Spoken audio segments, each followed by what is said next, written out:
Hi Tampa friends, welcome back to another segment of Discover Tampa with Karla. Today we're in another one of my favorite places. We're in the cold room at Redneck Wine Company, and I'm talking with David Werlin today. David is the general manager here at the store, and he's been here for quite some time, so I'm going to let him tell you a little bit about himself and a little bit about the shop.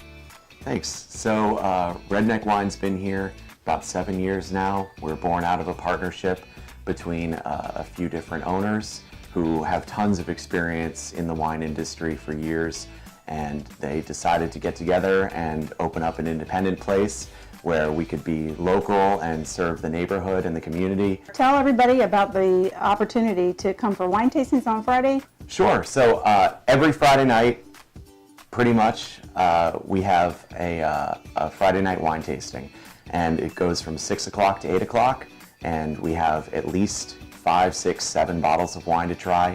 Usually we have a rep from one of our wine distributors come, and they can talk shop with you about all of the wines that they have.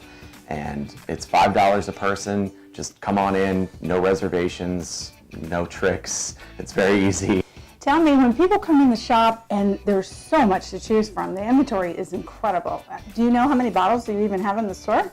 So we have about, including beer, craft beer as well, we have about 2,500, 2,700 different types of wine and beer. And so if a novice is coming in the store and they want advice, where would you tell them to start? Sure, so it can be overwhelming.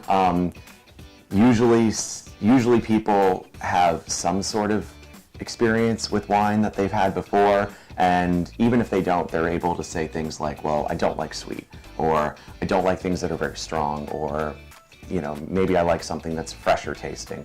And you can usually go off of that and based off of other things they might have experienced in the past, wine-wise. And even if that doesn't exist, usually they can tell you what they're going to be having for dinner, or if they're going to be eating something with it. Right. And that's just a big hint one way or the other. Obviously, coming to a Friday night tasting is a great way to start if you have no groundwork to base it off of at all. Right. But other than that, we can always recommend something and say, hey, try this.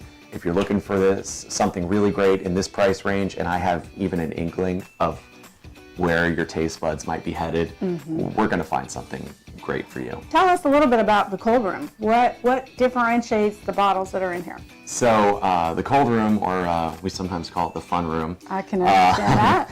It's a hot spot for people to hang out in during the tastings as well. Okay. It's kind of you come in here, you can cool down. It's drastically different from the Florida temperatures outside. Right. But other than it being cold and smelling amazing, yes, it does. because of all the wood, we keep things in here that are higher end. So it doesn't necessarily mean a hard price point difference, although that is a good indicator, but things that are either higher end price-wise, or things that need to be protected a little bit more from the heat, or even wines that are set up more to age for a longer period of time.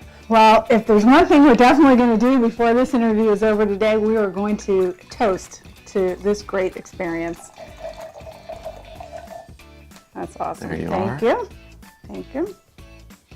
Well, I would say if you have any questions about wine and or beer, this is definitely the place to come. David knows everything there is to know about good wine. He can direct you for dinner, for lunch, and even for breakfast. I would say cheers to you and this awesome shop, and Thank look you very forward to coming back. I appreciate it. Delicious.